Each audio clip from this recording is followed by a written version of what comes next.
Защитени зони в района на Хърсовска и Суха река. В района на Хърсовска и Суха река попадат 4 защитени зони, включени в екологичната мрежа Натура 2000. Това са защитена зона Суха и Хърсовска река по директивата за местообитанията и защитени зони Хърсовска и Суха река по директивата за птиците. Защитена зона Суха река, обявена като такава на базата на двете директиви, обхваща долината на Суха река с прилежащите и суходолия, пещери и скални венци по склоновете. Хълмовете са обрасли с дъбови гори, степни храсти и сухи пасища.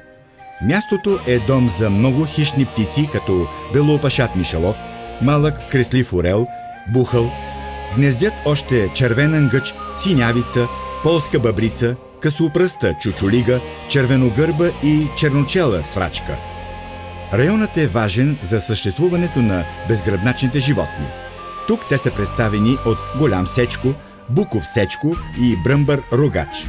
Относително добре съхраненият карстов ландшафт с горите и степните петна е подходящ за прилепите и някои редки степни бозайници и земноводни.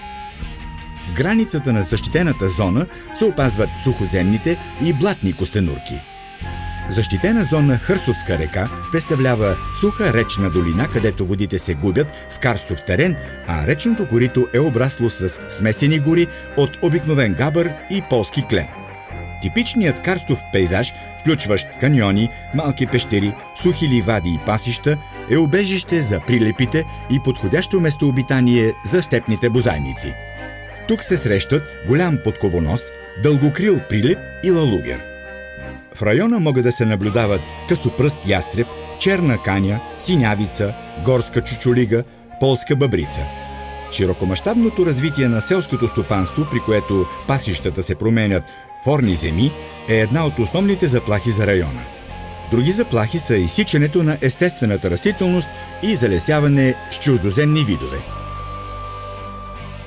Чрез програмата на Европейския съюз Натура 2000 се цели не само да бъдат опазени тези видове и местообитания, но и да бъдат възстановявани там, където е нужно.